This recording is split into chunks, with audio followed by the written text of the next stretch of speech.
Hello learners, welcome to this CUET undergraduate programme और मैं हूं शशांक। स्वागत है आप सभी का आज के सेशन में।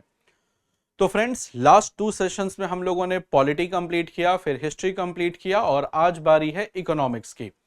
तो आज के सेशन में फ्रेंड्स हम डिस्कस करने वाले हैं most expected GK economics question for CUET UG 2025।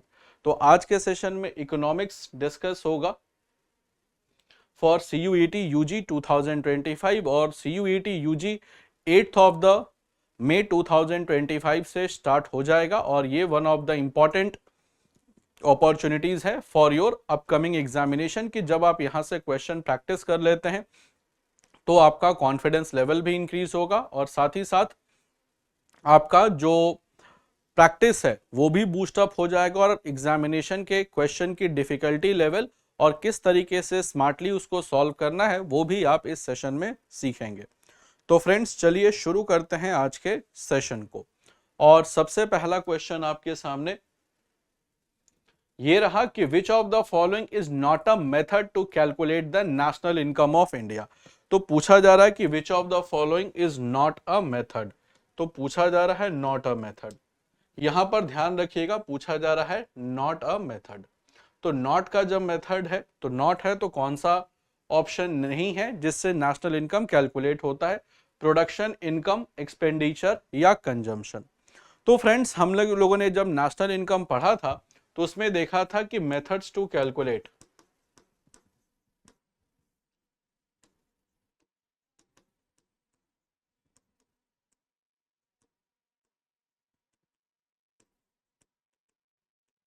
National income, किन मेथड से नेशनल इनकम कैलकुलेट होता है। तो methods to calculate national income. तो नेशनल इनकम कैलकुलेट करने के 3 मेथड्स हैं। पहला है प्रोडक्शन मेथड, फिर है इनकम मेथड,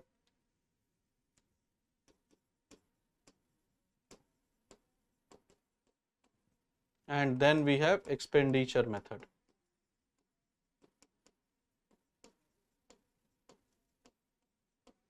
तो प्रोडक्शन, इनकम और एक्सपेंडिचर ये 3 मेथड होते हैं for calculating the national income.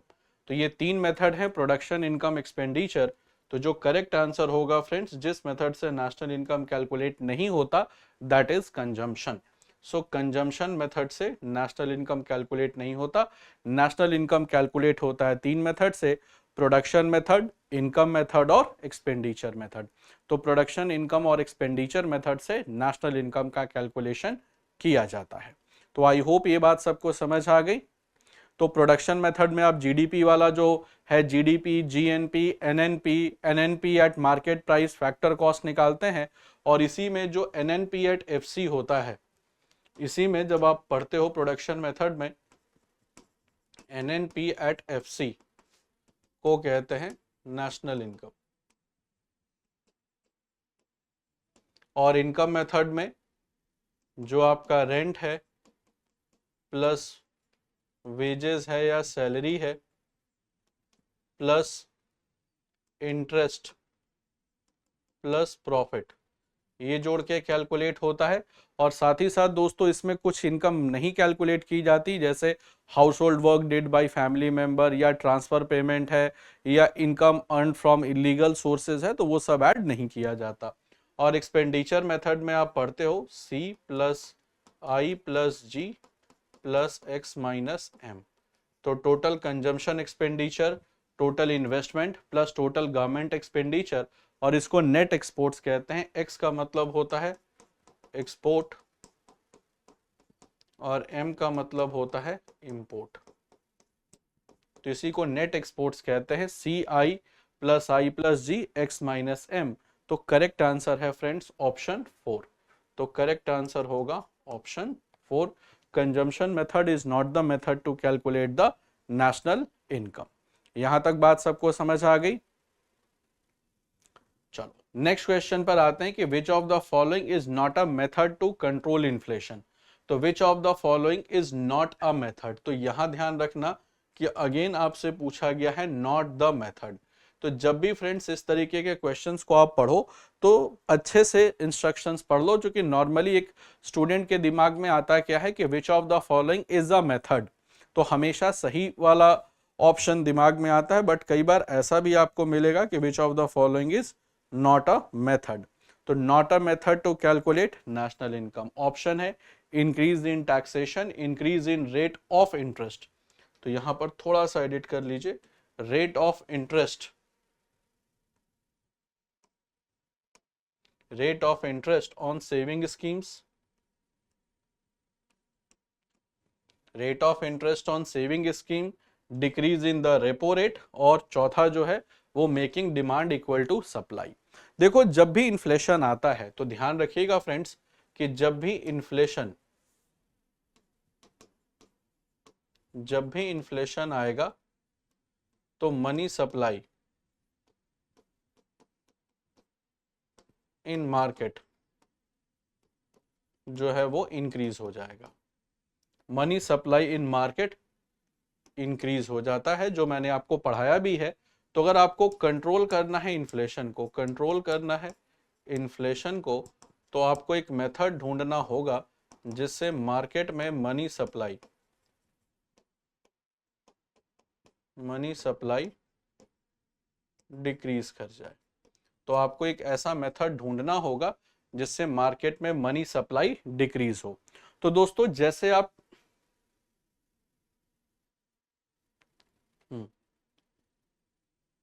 यहां पर ध्यान रखिएगा कि जैसे आप होगा क्या कि जैसे आप टैक्स इंक्रीज करेंगे,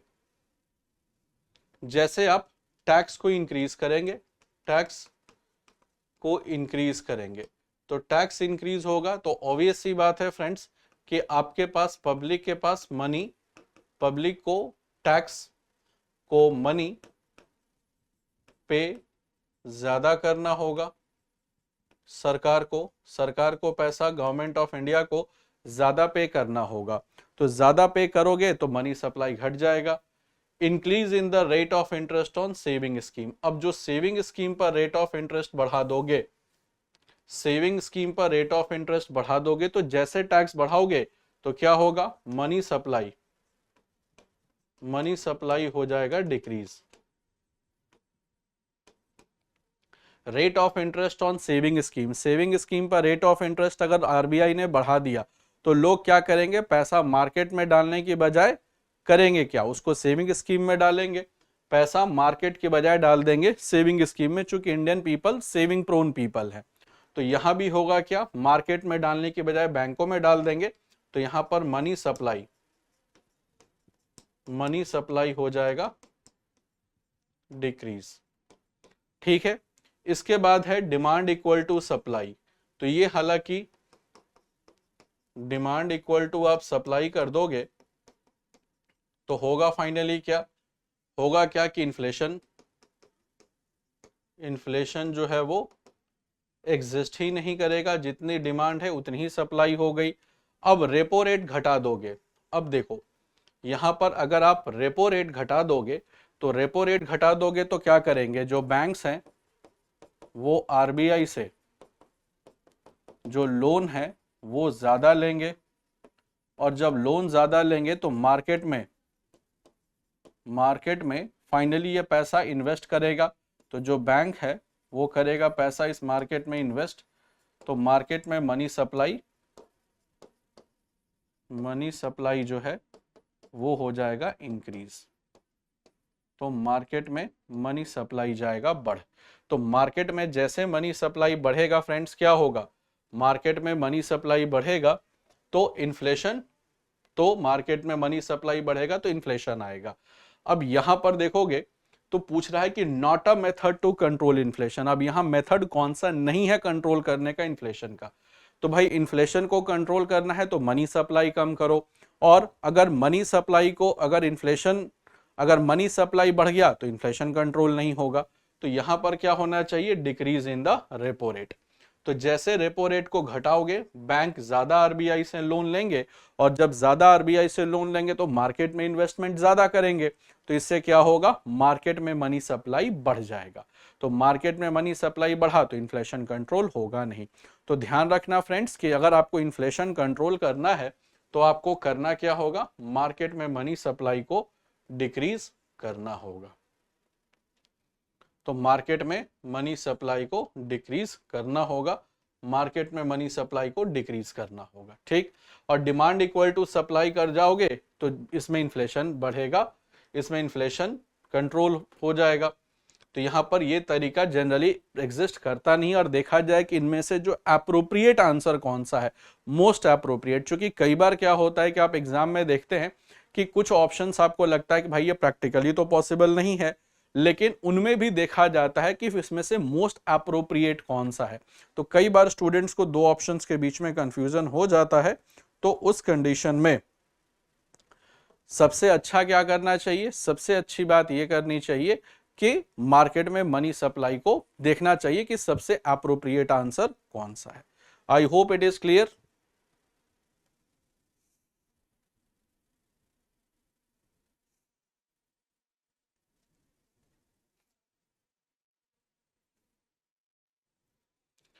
नाउ चलो यहां आते हैं दोस्त कि monetary policy in India is formulated bye. तो इंडिया में मॉनेटरी पॉलिसी फॉर्मुलेट कौन करता है। अब ध्यान इसमें रखना, बेसिकली दोस्तों इंडिया में दो मेजर पॉलिसीज हैं, दो मेजर पॉलिसीज होती हैं इंडिया में। एक तो होती है मॉनेटरी पॉलिसी और एक होती है fiscal policy. Monetary policy basically करता क्या है कि ये demand and supply of money को करता है कंट्रोल। और फिस्कल पॉलिसी जो है बेसिकली वो करता क्या है, तो ये इनकम एंड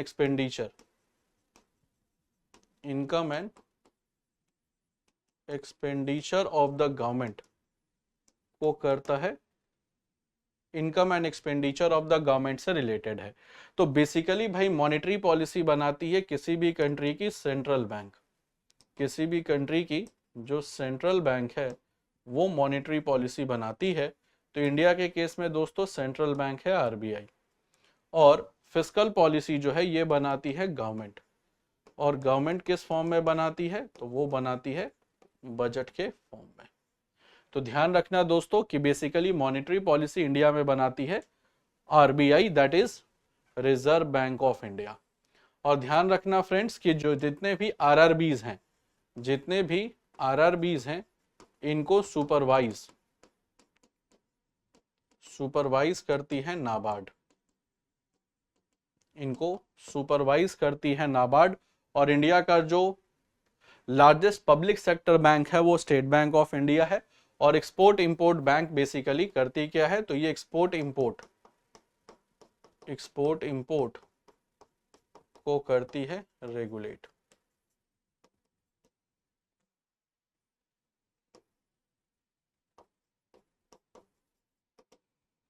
तो करेक्ट आंसर है रिजर्व बैंक ऑफ इंडिया। हालांकि देखिएगा कि इन चारों का, चाहे वो स्टेट बैंक ऑफ इंडिया हो, नाबार्ड हो, आरबीआई हो या एक्सपोर्ट इंपोर्ट बैंक है, तो सबका जो हेडक्वार्टर है आपका वो है मुंबई में।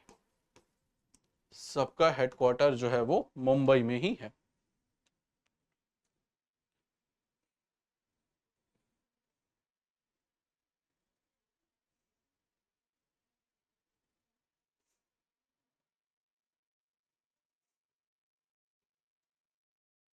चलो नेक्स्ट क्वेश्चन पर फ्रेंड्स आते हैं कि the number of members in monetary policy committee of RBI. तो इंडिया में जो जो आरबीआई की जो मॉनेटरी पॉलिसी कमेटी है उसमें टोटल कितने मेंबर्स होते हैं। तो ध्यान रखना फ्रेंड्स कि ये जो मॉनेटरी पॉलिसी कमेटी है यही बेसिकली फॉर्मुलेट करती है और रिवाइज करती है rates of monetary policy.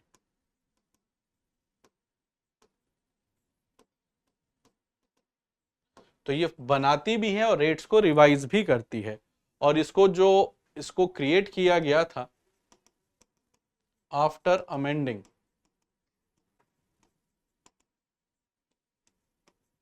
Section 45ZB of RBI act 1934। और ये ध्यान रखना कि इसमें जो टोटल मेंबर्स होते हैं वो होते हैं 6, और इन 6 मेंबर्स में 3 होते हैं गवर्नमेंट ऑफ इंडिया के और ये 3 होते हैं RBI के। और गवर्नमेंट ऑफ इंडिया के मेंबर्स का अपॉइंटमेंट होता है 4 इयर्स के लिए। लास्ट टाइम 2014 में इनका अपॉइंटमेंट हुआ था जो गवर्नमेंट ऑफ इंडिया के मेंबर्स हैं।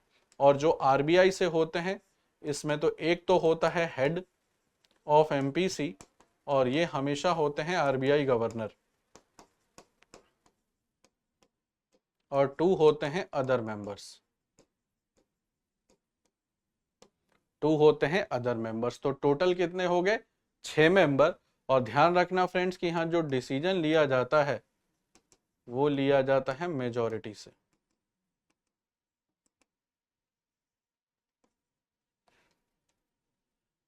तो करेक्ट आंसर है ऑप्शन 6। तो करेक्ट आंसर है ऑप्शन 3 जो कि है 6 मेंबर।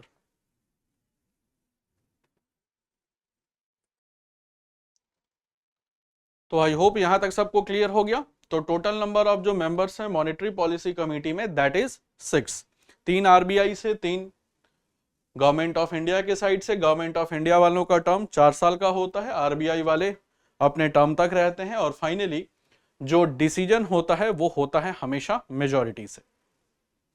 नेक्स्ट है दोस्तों की क्वेश्चन है कि रीजनल रूरल बैंक्स जिसको RRBs कहते हैं were formed on recommendation of which committee. तो RRBs जो है वो किस कमिटी के रिकमेंडेशन से बनी? B Sivaraman committee, Narasimham committee, Hilton Young commission या उर्जित पटेल कमेटी। तो ध्यान रखना दोस्तों कि RRB बेसिकली इसका जो फॉर्मेशन हुआ वो हुआ 2 अक्टूबर 1975 को, और ये हुआ थ्रू RRB एक्ट ऑफ 1976। और जिस कमिटी के रिकमेंडेशन पर बनी थी, कमिटी के रिकमेंडेशन पर RRB बनाई गई थी वो थी Narasimhan committee.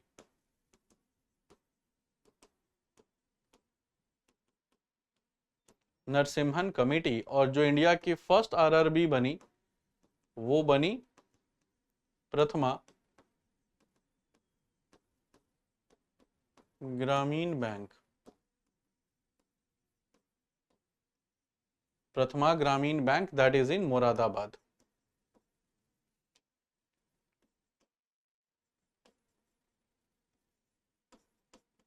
That is UP.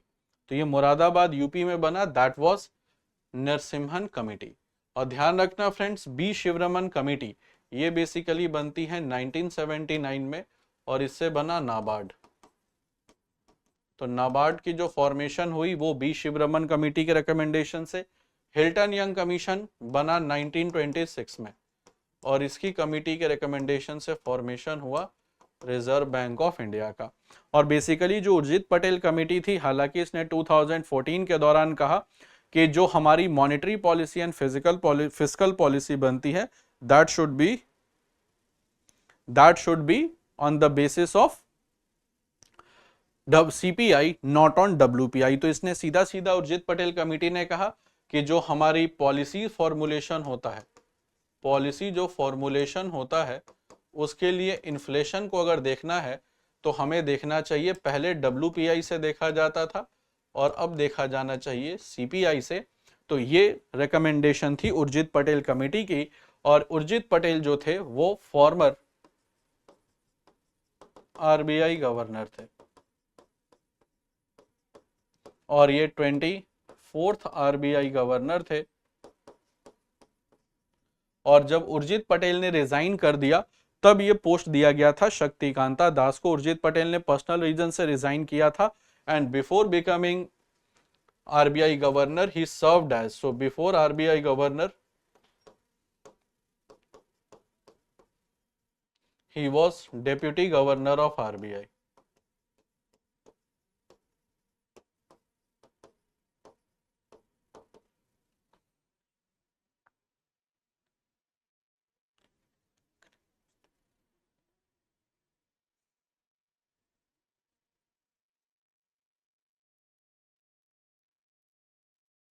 Is that clear?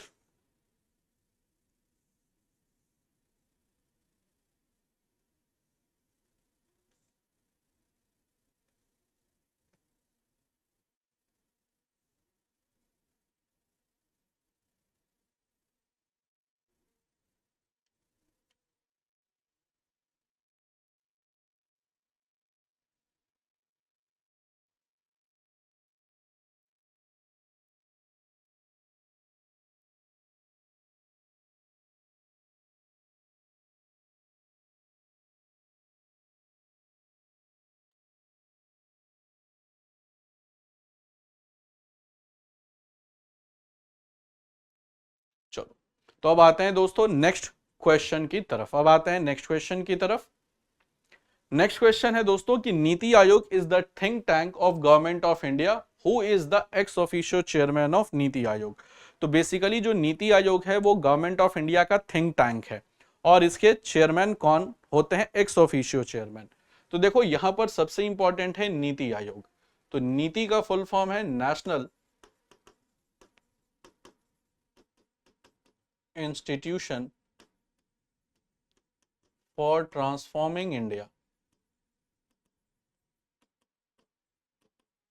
और ये स्टैब्लिश की गई थी 1 जनवरी 2015 को, और इसने डिसकंटिन्यू कर दिया। और ये बनी कैसे? तो ये discontinue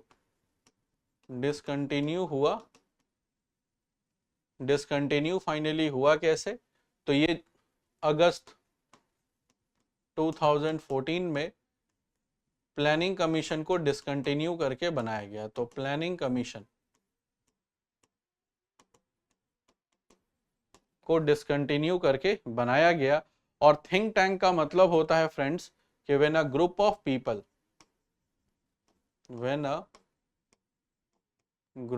people work for a common objective, इसी को कहते हैं थिंक टैंक। तो थिंक टैंक बेसिकली जो नीति आयोग का होता है वो होता है प्राइम मिनिस्टर ऑफ इंडिया। तो जो भी प्राइम मिनिस्टर होगा फ्रेंड्स वो थिंक टैंक हो जाएगा नीति आयोग का, सॉरी एक्स ऑफिशियो चेयरमैन होगा नीति आयोग का। तो आई होप यहां तक सबको क्लियर है।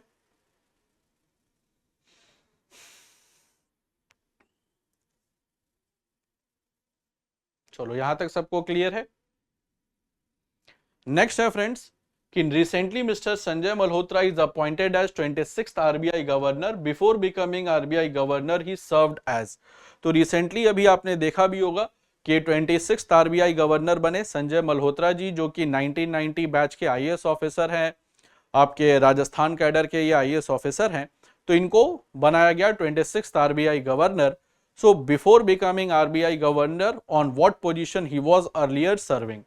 फाइनेंस सेक्रेटरी, रेवेन्यू सेक्रेटरी, ओहो, so finance secretary, revenue secretary, home secretary और डिफेंस सेक्रेटरी। तो यहां काट के कर लीजिए डिफेंस सेक्रेटरी। तो यहां डिफेंस सेक्रेटरी कर लीजिए। तो finance secretary, revenue secretary, home secretary या डिफेंस सेक्रेटरी। तो यहां फ्रेंड्स एक बात ध्यान रखिएगा कि इनका जो अपॉइंटमेंट इनिशियली किया गया है for a period of 3 years. तो इनका जो अपॉइंटमेंट किया गया है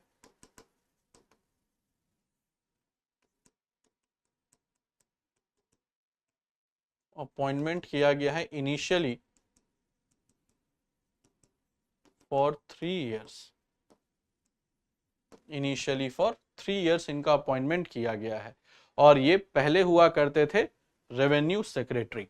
तो बेसिकली ये फाइनेंस सेक्रेटरी नहीं, ये रेवेन्यू सेक्रेटरी हुआ करते थे, और ये फॉर्मर आईएएस ऑफिसर भी हैं।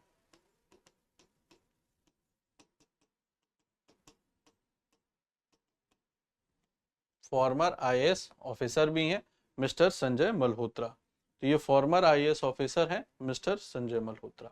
यहां तक सबको बात समझ आ गई? चलो, तो उम्मीद करता हूं फ्रेंड्स यहां तक सबको बात समझ में आ गया होगा और ये बन गए हैं 26th आरबीआई गवर्नर। ये ध्यान रखिएगा कि 26th आरबीआई गवर्नर बन गए mister Sanjay Malhotra. I hope it is clear.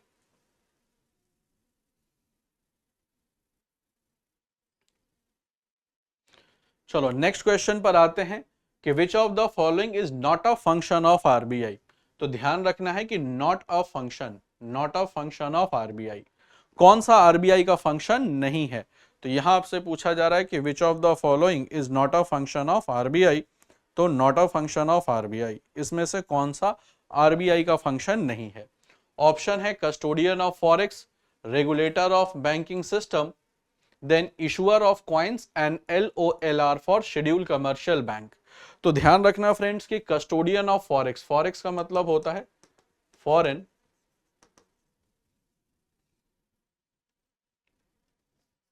Foreign exchange, जिसको आप कहते हो विदेशी मुद्रा, विदेशी मुद्रा।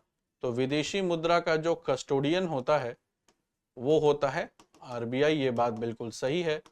नेक्स्ट है रेगुलेटर ऑफ बैंकिंग सिस्टम। तो बैंकिंग व्यवस्था,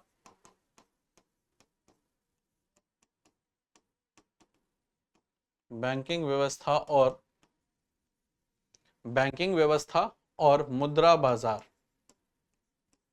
मुद्रा बाजार का जो नियामक होता है वो भी आपका आरबीआई होता है। Lender of last resort, lender of last resort, जिसको कहते हैं अंतिम ऋणदाता, अंतिम ऋणदाता। ये बेसिकली शेड्यूल कमर्शियल बैंक के लिए होता है कि मान लीजिए शेड्यूल कमर्शियल बैंक को कहीं से भी फंड अरेंज नहीं हो पा रहा, तो शेड्यूल कमर्शियल बैंक को मान लो कहीं से भी फंड नहीं अरेंज हो पा रहा है, तो उस कंडीशन में जो शेड्यूल कमर्शियल बैंक होता है, जो शेड्यूल कमर्शियल बैंक होता है वो हमेशा आरबीआई आता है और वो हमेशा जो अगर इमरजेंसी का सिचुएशन है तो वो हमेशा शेड्यूल कमर्शियल बैंक की मदद कर देता है in case of situation of emergency. तो इसी वजह से इसको कहा जाता है लेंडर ऑफ लास्ट रिसोर्ट। यहां तक सबको बात क्लियर है। लेकिन दोस्तों ध्यान रखिएगा, ये इशुअर ऑफ बैंक नोट होता है। तो इशुअर ऑफ बैंक नोट होता है। तो जो बैंक नोट है वो इशू करता है आरबीआई, लेकिन जो कॉइन है ये इशू करती है government of India, government of India करता है और इसे सर्कुलेट कराता है आरबीआई। तो इशुअर ऑफ कॉइन्स, ये आरबीआई का फंक्शन नहीं है दोस्त, ये आरबीआई का फंक्शन नहीं है। आई होप ये क्लियर है।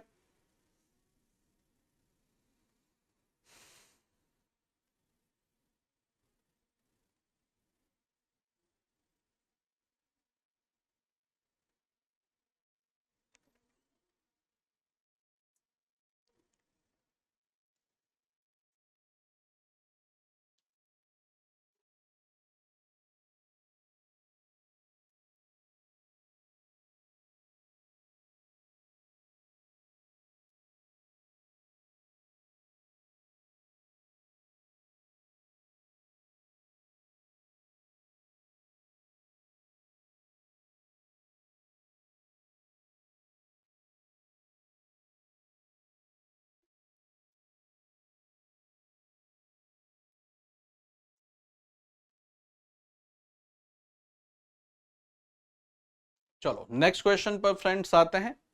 नेक्स्ट है कि the rate at which schedule commercial bank deposit their surplus fund with RBI, that is known as.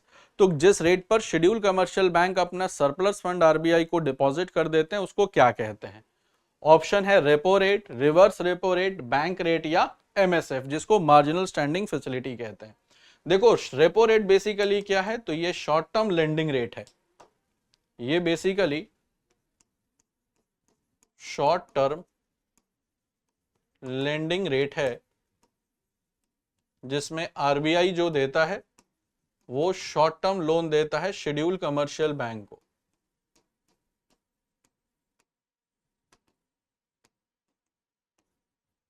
Against government securities.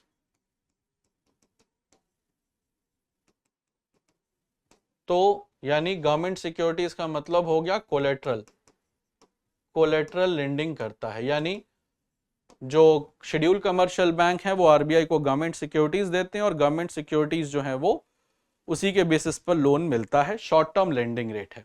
Bank rate basically क्या है, तो ये है रीडिस्काउंटिंग रेट, इसको रीडिस्काउंटिंग रेट भी कहते हैं। रीडिस्काउंटिंग रेट इसलिए कहते हैं फ्रेंड्स कि इस पर जो बिल ऑफ एक्सचेंज है, बिल्स ऑफ एक्सचेंज को रीडिस्काउंट कराता है आरबीआई। तो ध्यान रखना, बिल ऑफ एक्सचेंज दोस्तों एक निगोशिएबल इंस्ट्रूमेंट है, निगोशिएबल इंस्ट्रूमेंट है जो निगोशिएबल इंस्ट्रूमेंट एक्ट 1881 में मेंशन है। तो निगोशिएबल इंस्ट्रूमेंट एक्ट 1881 में मेंशन है। और मार्जिनल स्टैंडिंग फैसिलिटी बेसिकली दोस्तों ये होता है overnight lending facility against approved government security by RBI to schedule commercial banks। तो इसका करेक्ट आंसर होगा फ्रेंड्स, ये होगा रिवर्स रेपो रेट। तो रिवर्स रेपो रेट बेसिकली वो रेट होता है जिस पर शेड्यूल कमर्शियल बैंक जो है वो अपना सरप्लस फंड आरबीआई को पार्क कर देते हैं। तो शेड्यूल कमर्शियल बैंक अपना सरप्लस फंड आरबीआई को पार्क कर देते हैं, उसी को कहते हैं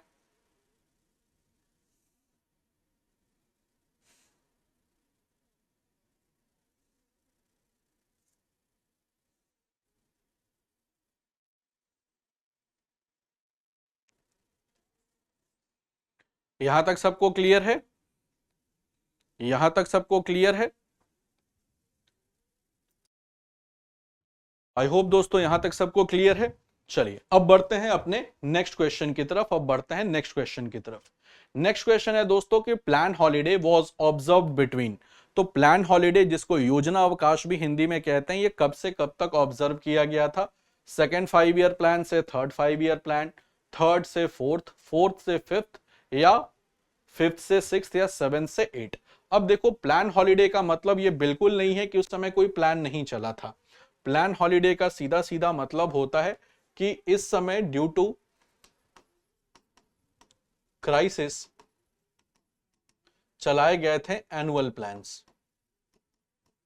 तो due to the crisis situation यहां एनुअल प्लान चलाए गए थे, चूंकि कहीं ना कहीं इकोनॉमिक क्राइसिस थी, गवर्नमेंट ऑफ इंडिया के पास बहुत ज्यादा फंड था नहीं, तो इसी पर्पज से चलाया गया आपका एनुअल प्लान। तो इसी पर्पज से चलाया गया एनुअल प्लान, और इसी वजह से बीच में एनुअल प्लान जो चले, इसी वजह से इसको कहा जाता है प्लान हॉलिडे। तो इसी वजह से इसको कहा जाता है प्लान हॉलिडे। तो ध्यान रखिएगा फ्रेंड्स कि जो प्लान हॉलिडे की बात करें तो प्लान हॉलिडे कब से कब तक ऑब्जर्व किया गया था? तो ध्यान रखिएगा कि जो प्लान हॉलिडे ऑब्जर्व किया गया था वो किया गया था third and fourth 5 year plan के बीच में। तो ये बेसिकली किया गया था third and fourth 5 year plan के बीच में। तो third and fourth 5 year plan, देखो थर्ड 5 ईयर प्लान जो चलता है वो 1961 से 66 तक चलता है। तो थर्ड 5 ईयर प्लान चलता है 1961 से 1966 तक, और फोर्थ 5 ईयर प्लान कब से चलता है? FYP का मतलब होता है 5 ईयर प्लान। तो 1969 से 1974 तक। तो 1969 से 1974 तक चलता है। तो यहां पर आप जो दोस्तों देख रहे हैं कि 66 से 69 का जो गैप है 3 इयर्स का, इसी को प्लान हॉलिडे कहते हैं। अब प्लान हॉलिडे भाई हुआ क्यों? तो देख रहे हो कि यहां पर भाई 62 में 1962 में हुआ Indo China war. Indo China war हुआ जिसमें भारत हार गया। 1965 में आप देखते हैं फिर इंडो पाकिस्तान हो गया। तो आप देख रहे हैं दोस्त कि 2 साल के अंदर, इनफैक्ट 3 साल के अंदर में 2 मेजर लड़ाइयां। अब 3 साल के अंदर में 2 मेजर लड़ाइयां हो गई, तो ऑब्वियस सी बात है कि हमारी जो फाइनेंशियल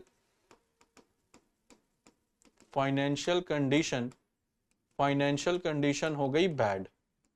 तो फाइनेंशियल कंडीशन हो गई बैड, तो इसी वजह से इसको कहते हैं प्लान हॉलिडे। तो ये था third and fourth 5 year plan के बीच में। तो थर्ड 5 ईयर प्लान और फोर्थ 5 ईयर प्लान के बीच में रहा प्लान हॉलिडे। तो इसको इकोनॉमिस्ट ने कहा प्लान हॉलिडे। एक्चुअली ऐसा नहीं कि कोई प्लान नहीं चला, एनुअल प्लान्स इंट्रोड्यूस किए गए। तो यहां पर वार्षिक योजना इंट्रोड्यूस की गई, एनुअल प्लान्स इंट्रोड्यूस किए गए, जिसको कहते हैं प्लान हॉलिडे। बात समझ में आ गया सबको? चलो नेक्स्ट क्वेश्चन है कि rapid industrialisation and adoption of mixed economy was target in. तो rapid industrialisation and adoption of mix economy. अब देखो मिक्स इकोनॉमी का सीधा सीधा मतलब आप समझ सकते हैं कि यहां पर होता है को existence of private sector, private and public sector. तो को एग्जिस्टेंस ऑफ प्राइवेट और पब्लिक सेक्टर को कहते हैं मिक्स्ड इकोनॉमी। और मिक्स्ड इकोनॉमी का कॉन्सेप्ट आता है दोस्तों सेकेंड 5 ईयर प्लान में। 1951 से 56 तक रहता है फर्स्ट 5 ईयर प्लान, एंड 1956 से 61 तक रहता है सेकेंड 5 ईयर प्लान। तो 1956 से 1961 तक रहता है second 5 year plan. I hope ये बात सबको समझ आ गई, यहां तक सबको क्लियर है?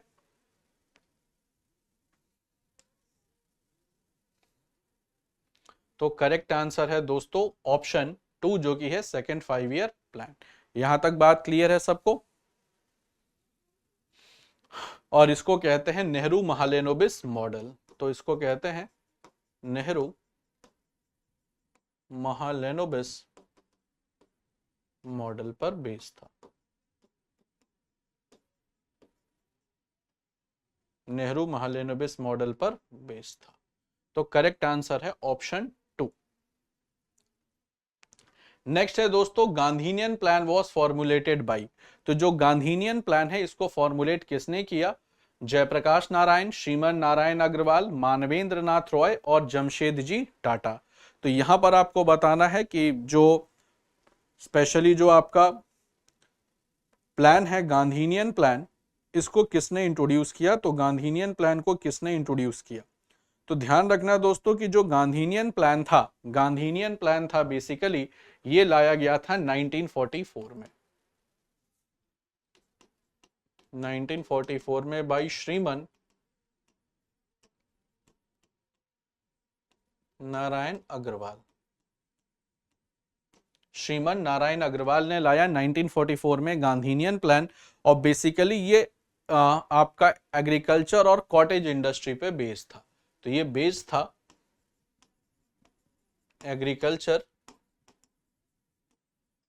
एंड कॉटेज इंडस्ट्री, और इसको लेकर के आए श्रीमन नारायण अग्रवाल। तो करेक्ट आंसर है दोस्तों ऑप्शन 2 जो कि है श्रीमन नारायण अग्रवाल। और ध्यान रखिएगा फ्रेंड्स, अगर बात करें बाकी प्लान्स की, तो जो 1945 में आता है पीपल्स प्लान। तो 1945 में आता है पीपल्स प्लान, और पीपल्स प्लान किसका था? तो वो मानवेंद्र नाथ रॉय का था। और जयप्रकाश नारायण ने 1950 में लाया सर्वोदय प्लान। तो जयप्रकाश नारायण ने 1950 में लाया सर्वोदय प्लान। 1950 में लाया सर्वोदय प्लान। तो करेक्ट आंसर होगा ऑप्शन 2 जो कि है श्रीमान नारायण अग्रवाल। करेक्ट आंसर है ऑप्शन 2। चलो नेक्स्ट क्वेश्चन पर आते हैं कि in which year national planning committee was formed. तो किस साल नेशनल प्लानिंग कमेटी का फॉर्मुलेशन हुआ? तो नेशनल प्लानिंग कमेटी दोस्तों राष्ट्रीय नियोजन समिति कहते हैं। ये बेसिकली बना था हरिपुरा सेशन ऑफ आईएनसी में, Haripura session of Indian national Congress, और ये सेशन हुआ था 1938 में। तो हरिपुरा सेशन ऑफ आईएनसी हुआ 1938 में। और ये ध्यान रखिएगा फ्रेंड्स कि हरिपुरा सेशन की बात करें तो इसके जो प्रेसिडेंट थे वो थे सुभाष चंद्र बोस। तो इसके जो प्रेसिडेंट थे वो थे सुभाष चंद्र बोस। और ध्यान रखिएगा कि बेसिकली ये जो नेशनल प्लानिंग कमेटी,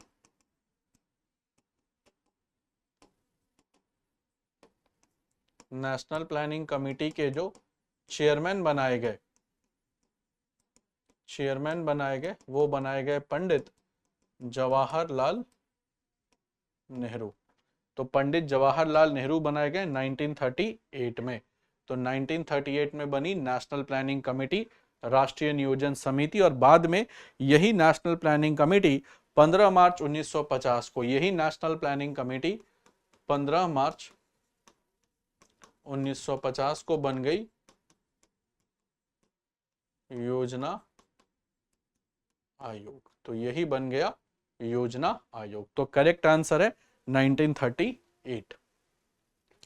नेक्स्ट है दोस्तों कि विच 5 year plan was discontinued before the ending.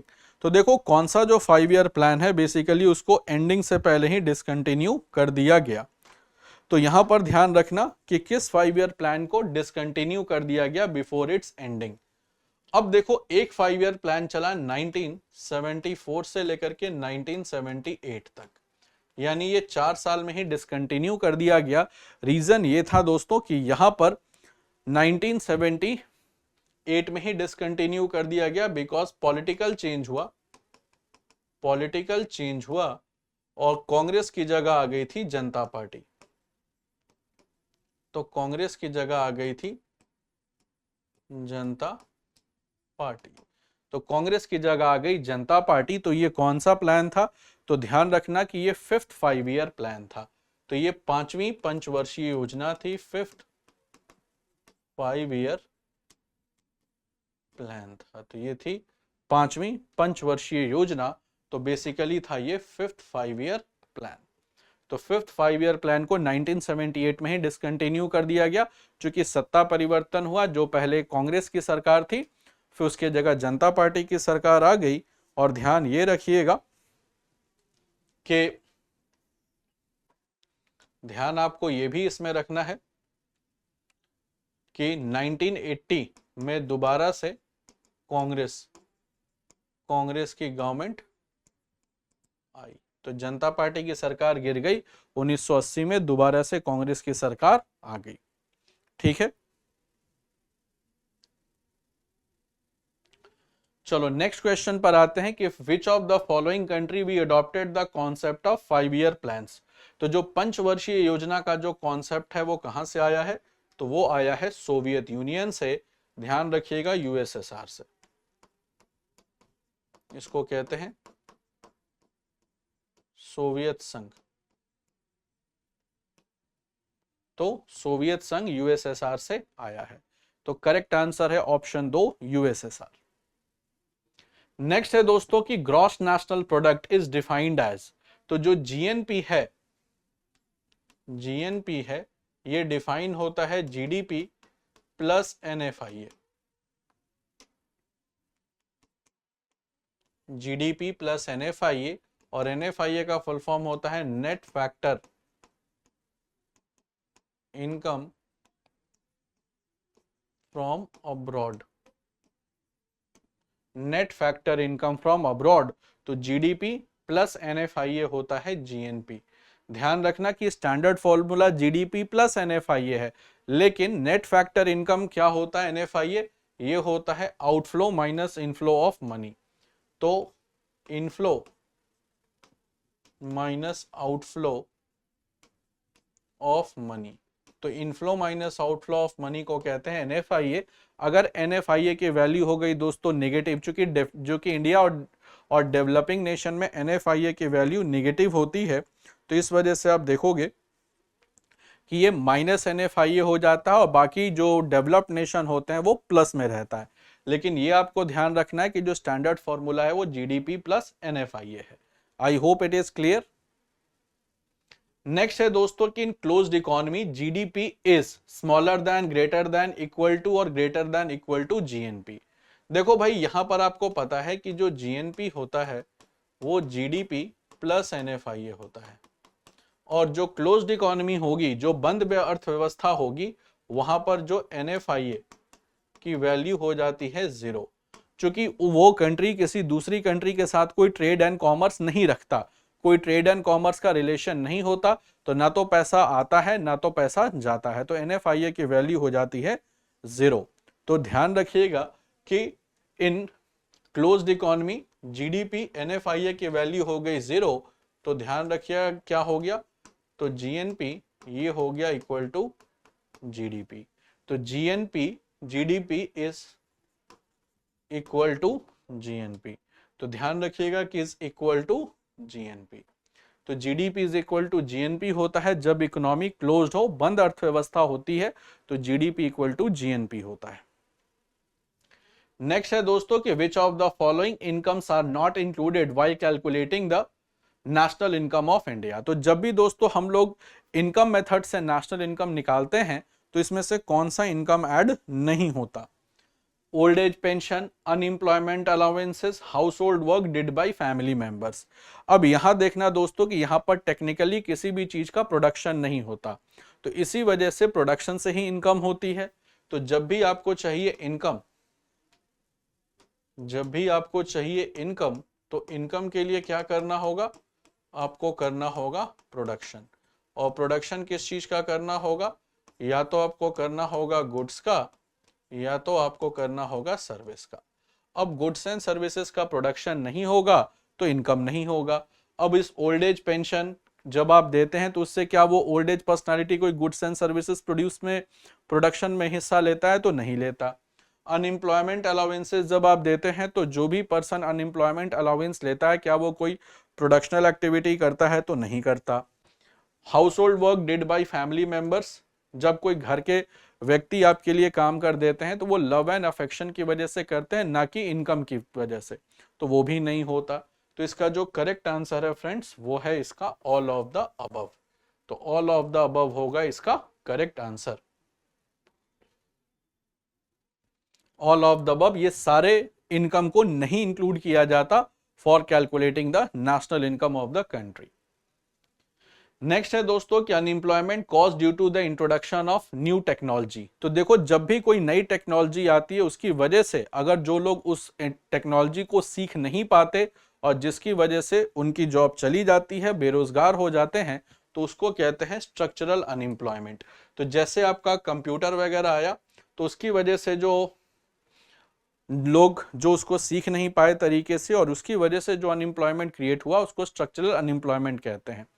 Cyclical unemployment वो अनएम्प्लॉयमेंट का प्रोसेस है जो आपका जो रिसेशन टाइम में बढ़ जाता है और एक्सपेंशन टाइम में घट जाता है। जैसे कोविड-19 का टाइम था तो उस समय प्रोडक्शन बहुत कम था और प्रोडक्शन जब कम हुआ तो आप मान करके चलोगे कि हुआ फिर फाइनली क्या, प्रोडक्शन जब कम होता है तो जो लोग थे वो जॉब से निकाल दिए गए और जैसे दोबारा से अनलॉकिंग सिचुएशन स्टार्ट हुआ तो दोबारा से लोगों को हायर किया गया।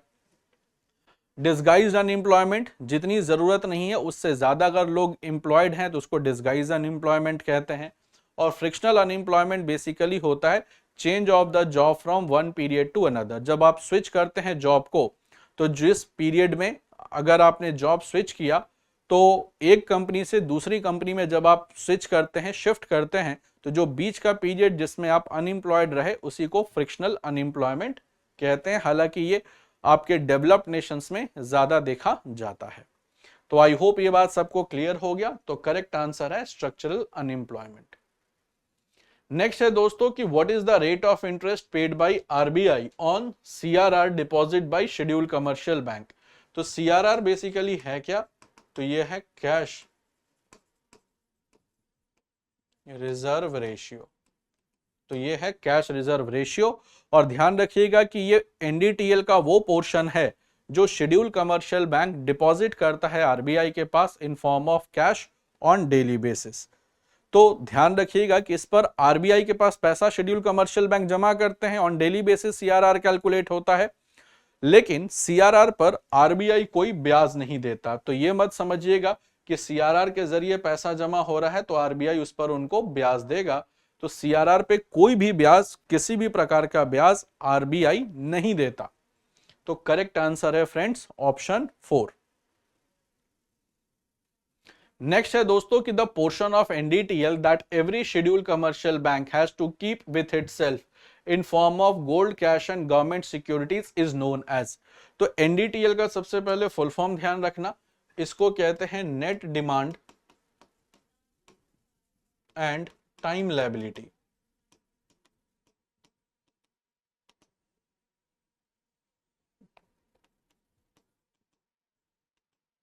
Net demand and time liability. तो एनडीटीएल का वो पोर्शन जो बैंक अपने पास रखता है इन form of gold cash and government securities, इसको क्या कहते हैं? तो इसे कहा जाता है बेसिकली स्टैट्यूटरी लिक्विडिटी रेशियो, इसे कहते हैं एसएलआर। तो इसको कहते हैं एसएलआर, और ये बेसिकली रखा क्यों जाता है कि to maintain solvency and liquidity in banks, to maintain the solvency and liquidity in banks। तो करेक्ट आंसर है दोस्तों ऑप्शन 2, जिसको कहते हैं स्टैट्यूटरी लिक्विडिटी रेशियो। एसएलआर कहते हैं स्टैट्यूटरी लिक्विडिटी रेशियो को। तो करेक्ट आंसर है ऑप्शन 2। नेक्स्ट है क्वेश्चन कि the which of the personality gave the theory of drain of wealth in his book poverty and unbritish rule in India. तो poverty and unbritish rule in India में एक theory है drain of wealth की। ये poverty and unbritish rule और unbritish rule in India, ये किताब लिखी किसने? तो दादा भाई नौरोजी, रमेश चंद्र दत्त, मोक्षागुंडम विश्वेश्वरैया या बाल गंगाधर तिलक। तो ध्यान रखना दोस्तों, ये जो किताब लिखी हुई है बड़ी फेमस किताब है, और ये लिखी हुई है दादा भाई नौरोजी की, जिनको कहा जाता है grand old man of India. और मोक्षागुंडम विश्वेश्वरैया, इन्होंने लिखी planned economy for India.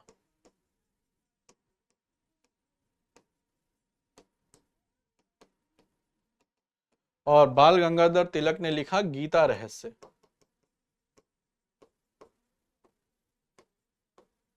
Gita रहस्य। तो करेक्ट आंसर है दादा भाई नौरोजी। करेक्ट आंसर है ऑप्शन 1। नेक्स्ट है दोस्तों कि who was the chairman of national income committee formed in year 1948-49।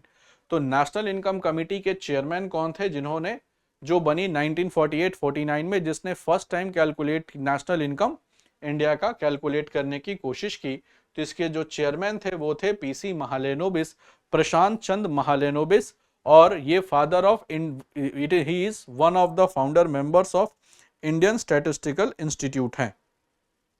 तो ये फादर ऑफ आईएसआई है, Indian statistical institute. I hope it is clear. Next है दोस्तों कि the rate of which bills of exchange is rediscounted by RBI is known as. तो यहां पर देखो कि ये जो रेट ऑफ इंटरेस्ट जिस पर बिल ऑफ एक्सचेंज को आरबीआई रीडिस्काउंट करता है, उसे क्या कहते हैं? सीआरआर, एसएलआर, बैंक रेट या एमएसएफ। तो ध्यान रखना दोस्तों कि ये जो बैंक रेट होता है इसी को रीडिस्काउंटिंग रेट भी कहा जाता है। तो जो बैंक रेट होता है उसी को रीडिस्काउंटिंग रेट भी कहते हैं। तो ये बिल ऑफ एक्सचेंज है जिसको रीडिस्काउंट करता है RBI, that is known as bank rate. Is that clear? Next है दोस्तों कि what is the share of sponsored bank in regional rural banks in India. तो देखो आरआरबी में शेयर क्या होता है स्पॉन्सर्ड बैंक का? तो आरआरबी में तीन एंटिटीज के शेयर होते हैं। पहला है सेंट्रल गवर्नमेंट का, सेंट्रल गवर्नमेंट का शेयर होता है 50%। फिर आते हैं स्टेट गवर्नमेंट्स के, तो स्टेट गवर्नमेंट का शेयर होता है 15%। और स्पॉन्सर्ड बैंक का शेयर होता है 35%। और स्पॉन्सर्ड बैंक दोस्तों ध्यान रखना एक पब्लिक सेक्टर बैंक होता है जो आरआरबीज को financial and managerial assistance provide करता है। तो जो आरआरबी को फाइनेंशियल और मैनेजेरियल असिस्टेंस प्रोवाइड करता है वो है आपका स्पॉन्सर्ड बैंक, और इसका शेयर होता है 35% का। तो इसका शेयर होता है 35% का। ठीक है, तो करेक्ट आंसर है ऑप्शन 2। नेक्स्ट है दोस्तों कि जो रीजनल रूरल बैंक को रेगुलेट कौन करता है? So regional rural banks are regulated by RBI and supervised by. तो देखो पूरे बैंकिंग सिस्टम को ही रेगुलेट आरबीआई करता है, तो ऑब्वियस सी बात है कि आरबीआई ही करेगा इसको भी रेगुलेट, चूंकि this is also a part of bank. लेकिन इसको सुपरवाइज करता है, वो करता है नाबार्ड। तो इसको सुपरवाइज करता है नाबार्ड। नाबार्ड का जो फॉर्मेशन होता है, फॉर्मेशन हुआ वो हुआ 1982 में, और ध्यान रखना कि इसका जो हेडक्वार्टर है वो है मुंबई में। तो नाबार्ड बनी 1982 में, हेडक्वार्टर है मुंबई में। I hope it is clear to all of you. Next है दोस्तों कि who was the first deputy governor of RBI. तो first deputy governor of RBI कौन है? Sir James Taylor, sir Sikandar Hayat Khan, CD Deshmukh या सर बेनेगल रामा राव। तो यहां दोस्तों बात हो रही है डेप्यूटी गवर्नर की, गवर्नर की बात नहीं हो रही। तो यहां पर ध्यान रखना कि जो सर जेम्स टेलर थे ये फर्स्ट डेप्यूटी गवर्नर थे आरबीआई के, एंड सेकंड गवर्नर थे, सेकंड आरबीआई गवर्नर थे। Sir Sikandar Hayat Khan first Indian deputy governor थे।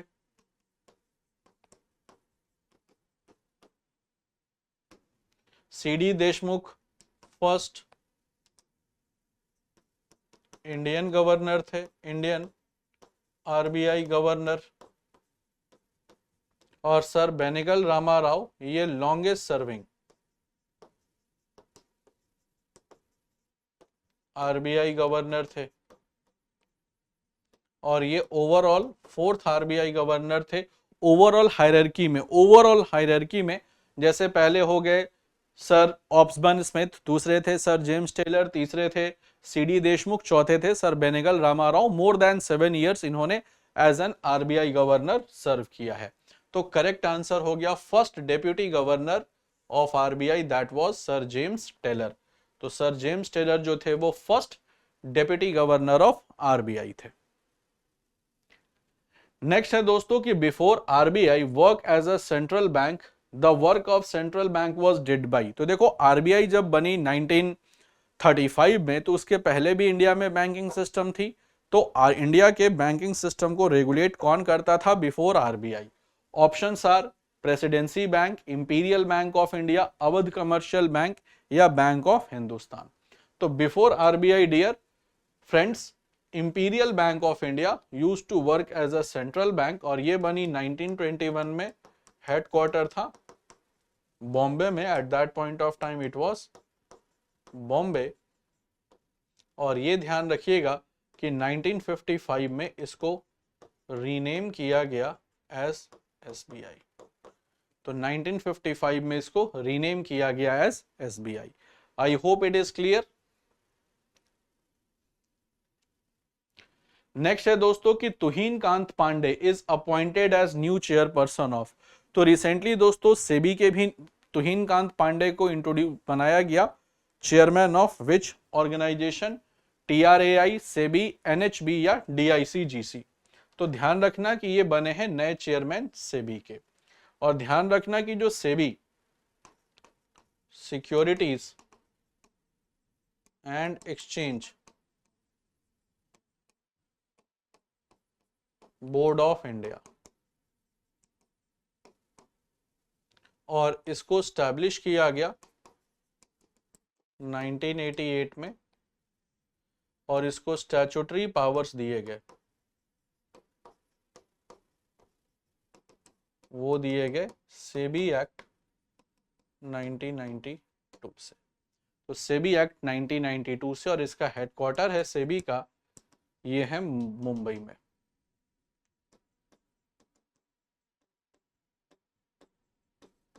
सेबी का जो हेडक्वार्टर है वो है मुंबई में।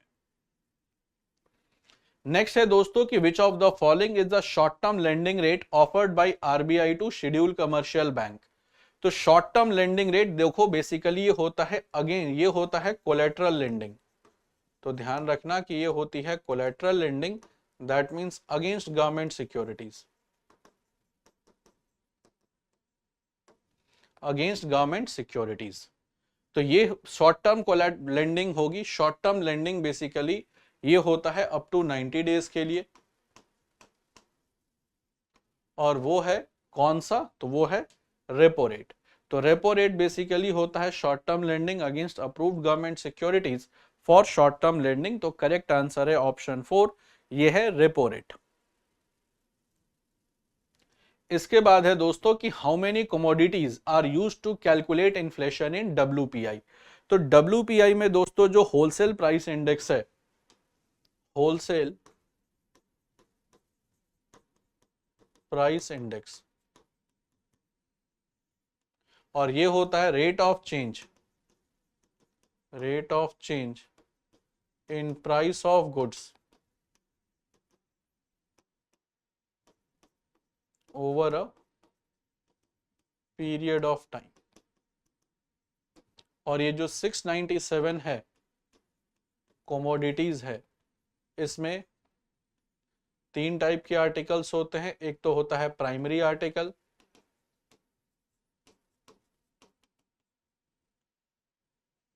फिर होता है fuel and power,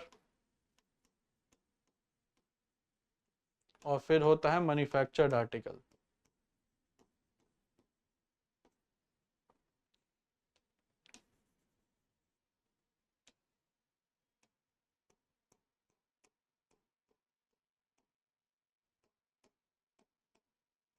primary article, fuel and power and manufactured article. तो ये आपको फ्रेंड्स बताना है कि इसमें प्राइमरी आर्टिकल्स कितने होते हैं। तो ये ध्यान रख बताइए कि जब भी हम WPI कैलकुलेट करते हैं इसमें प्राइमरी आर्टिकल्स कितने होते हैं। तो प्राइमरी आर्टिकल्स कितने होते हैं भाई, WPI जब भी हम कैलकुलेट करते हैं तो इसमें प्राइमरी आर्टिकल्स कितने होंगे। तो प्राइमरी आर्टिकल्स, सेकेंडरी आर्टिकल्स और फ्यूल एंड पावर। तो प्राइमरी आर्टिकल्स होते हैं 117, फ्यूल एंड पावर के होते हैं 16, और मैन्युफैक्चर्ड है 564। तो 6 और 4 10 और 7 17, 6 1 7 1 8 और 1 9 और 5 और 1 6। तो टोटल होंगे आपके 564 मैन्युफैक्चर्ड होते हैं, फ्यूल एंड पावर के 16 और प्राइमरी 117। तो करेक्ट आंसर होगा फ्रेंड्स इसका 697 कमोडिटीज के बेसिस पे निकालते हैं। चलो नेक्स्ट क्वेश्चन पर आते हैं कि when supply falls drastically when where demand remains the same that is known as. तो अगर सप्लाई अचानक से गिर जाए जबकि डिमांड सेम रहे, इसे क्या कहते हैं। तो supply falls drastically and demand remains the same, इसको कहा जाता है बॉटलनेक इन्फ्लेशन। इसको कहते हैं बॉटलनेक इन्फ्लेशन। जैसे मान लीजिए बारिश वगैरह का मौसम आ गया, पानी भर गया, तो आप देखते हैं कि कई बार मेट्रो से लोग जाते हैं तो अगर पूरा पानी वानी भरा और ऑफिस थोड़ा आपका दूर पर है मेट्रो से, मान लीजिए आप कैब वगैरह करते हैं या ई रिक्शा के थ्रू जाते हैं, तो देखते हैं कि पानी की वजह से जो नंबर ऑफ व्हीकल्स जो चलते हैं मेट्रो स्टेशन से आपके ऑफिस तक या स्कूल तक, कॉलेज तक, तो वो थोड़े कम हो जाते हैं। तो उसी समय देखोगे कि किराया नॉर्मली बढ़ा दिया जाता है और जैसे पानी उतर जाता है फिर सब सेम हो जाता है। तो डिमांड तो सेम रहती है लेकिन जो सप्लाई ऑफ व्हीकल है वो फॉल करता है ड्रास्टिकली, तो इसी को कहते हैं बॉटलनेक इन्फ्लेशन। तो आई होप ये बात सबको समझ आ गया। तो करेक्ट आंसर है option 3, bottleneck inflation. Next question है दोस्तों कि how many currency printing press are in India. तो करेंसी प्रिंटिंग प्रेस भारत में कितने हैं। अब देखो करेंसी प्रिंटिंग प्रेस की बात करें तो कहां कहां है, तो एक तो है नासिक में, नासिक आपका है महाराष्ट्र में, दूसरा है देवास में जो कि मध्य प्रदेश में है, तीसरा है सालबोनी में जो कि है वेस्ट बंगाल में, और चौथा है मैसूरू में